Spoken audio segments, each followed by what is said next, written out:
तो आप में से कई लोग बोलेंगे सर जब आप फोकस बैच का रेप्लिका लॉन्च नहीं कर रहे हो तो आपने हमको यहां बुलाया क्या, क्या बताना चाहते हो, क्या आरआर बैच लॉन्च करोगे, क्या करोगे आप? तो मैं क्लियर कर दूं आपसे कि डिसीजन जो है वो लिया गया है जो आपके भले में है, आपकी बेहतरी के लिए मेजोरिटी के साथ डिसीजन लिया गया है, यानी आपके वोट को कंसीडर किया गया है।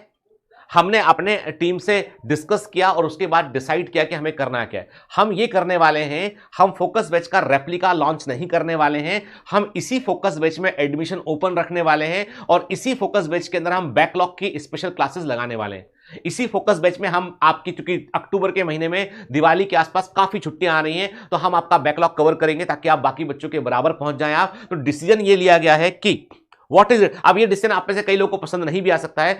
एग्जिस्टिंग फोकस बैच में हम बैकलॉग रिकवरी क्लासेस लगाएंगे। इन बैकलॉग रिकवरी क्लासेस में वन शॉट लेक्चर होगा और उसके साथ में डीपीएस अटैच होगा। 90-100 क्वेश्चन का डीपीएस अटैच होगा। आप उस क्लास को देखिए, उस डीपीएस को लगाइए, आपका वो चैप्टर पूरा रिवाइज होएगा, आप उसकी तैयारी कर पाएंगे। ठीक है, और हम इस प्रकार से आप, क्योंकि अभी फोकस बैच शुरू हुए बहुत लंबा समय नहीं हुआ है, मुझे लगता है आज शायद डे 21 या 22 उनका रहा होगा, 20 जो भी, ठीक है, 20-21 दिन अभी हुए हैं उसको उस शेड्यूल में आगे बढ़े, तो उतना हम कवर कर सकते हैं। जैसे बायोलॉजी में आपको मैं प्लान भी दिखाता हूं कि क्या प्लान बनाया गया है। तो हम फोकस बैच के अंदर ही बेटा आपको एडमिशन देंगे, क्योंकि हम ये मानकर चल रहे हैं। अब देखो मेरी बात, मैं कड़वी बात बोलूंगा, थोड़ी सी बुरी लगेगी आपको, पर अपना, जैसे पिताजी घर में कई बार डांट देते हैं ना, कुछ बातें ऐसी कह देते हैं जो मन को बुरी लगती है लेकिन बाद में लगता है। आज मैं क्यों बोल रहा हूं कि आज मैं जब ऑफिस आया ना तो मेरे पिताजी की तिथि थी आज, अभी श्राद्ध पक्ष चल रहा है ना, तो श्राद्ध पक्ष में पिताजी को जो है वो आपको दिवंगत पिताजी को आपको जो है भोग लगाना होता है, वो लगाना होता है। तो मैं जब मम्मी सब सामान लगा रही थी तब वो अंदर गई कुछ लेने के लिए, अपना जो है पूरी वगैरह जो खिलाते हैं, तो मैंने अपने फादर से हाथ जोड़ के मैंने कहा कि मैं आपकी कई बातों से सहमत नहीं था। कई बार मुझे लगता था कि आप गलत हैं, कई बार मुझे लगता था कि आप ऐसे क्यों हैं।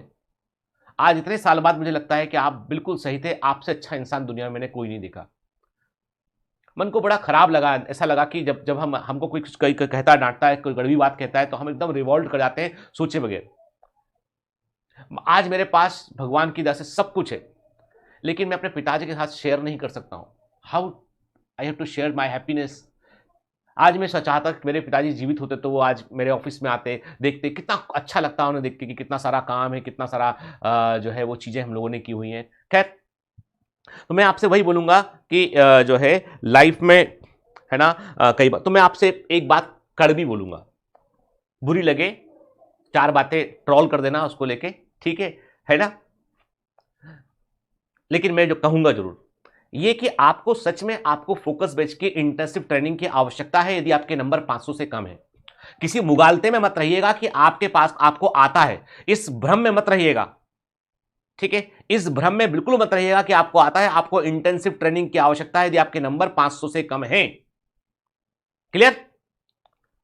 कोई भ्रम, कोई दिल में डाउट मत रखना, ठीक है। लोगों के लिए देखो, हम अभी, हमारे लिए मार्केट क्या अच्छा था कि हम एक नया बैच लॉन्च करते, हल्ला करते, उस हल्ले के साथ में तुमको अंदर एडमिशन लेते, फिर अगले महीने एक और बैच लॉन्च करते, उसके अगले महीने एक और बैच लॉन्च करते। हमारे लिए अच्छा वो था, हमारी जेब में पैसा आता, तुम भी खुश, हम भी खुश, लेकिन जस्टिस नहीं हो पाता। क्वालिटी को मेंटेन रखने में हमको दिक्कत होती। हमारी क्वालिटी में यदि कोई दिक्कत होगी तो हम काम करना भले ही बंद कर देंगे, पर हम क्वालिटी पे कंप्रोमाइज नहीं करेंगे। ठीक है, ये ऑर्गेनाइजेशन एक मिशन के साथ चल रहा है और इसका मिशन पैसा या प्रसिद्धि नहीं है, इसका मिशन है सफलता, हेल्थ केयर सिस्टम में बदलाव। खैर, अब मैं आपसे यही बोलूंगा बेटा कि जो है हमने क्या डिसाइड किया है, फोकस बैच जो प्रेजेंट चल रहा है उसी में आपको एडमिशन लेना है और उसमें बैकलॉग रिकवरी क्लासेस लगेंगी। आपकी फुल ट्रेनिंग, आपको बैकलॉग सपोर्ट पूरा मिलेगा आपको बेटा, है ना, बैकलॉग का पूरा सपोर्ट मिलेगा। लेकिन वो बच्चे क्या करें जिनके 550 570 नंबर है, 580 नंबर है और वो बोल रहे हैं सर हम तो आपसे 2 साल पढ़े, इतना पढ़े, आप क्या शोषण करोगे हमारा, ठीक है, जो है हमारे 580 नंबर है, हम तो सर देखो 4 क्वेश्चन गलत ना होते तो ऐसा होता ना वैसा होता, हम क्या करें। तो मैं बेटा आपसे तो बोलूंगा कि आपको अपनी काउंसलिंग पूरी करने तक इंतजार करना चाहिए। जैसे ही जो है एमबीबीएस के लिए पूरी काउंसलिंग पूरी होगी उसके बाद हम RRR बैच जो मैंने प्रॉमिस किया था वो शुरू करूंगा मैं आपको। हमने क्या डिसाइड किया है, हमने एग्जिस्टिंग फोकस बैच में बैकलॉग रिकवरी क्लास लेंगे, हम फुल ट्रेनिंग विद बैकलॉग करेंगे और जो RRR बैच जो टाइटन बैच ही रहेगा, पिछली बार के टाइटन बैच के समान रहेगा, वन शॉट लेक्चर, एक डीपीएस, वीकली टेस्ट, ठीक है, वो आपका नीट की काउंसलिंग पूरा होने के बाद लेंगे हम, ठीक है ना बेटा, पक्का लेंगे हम।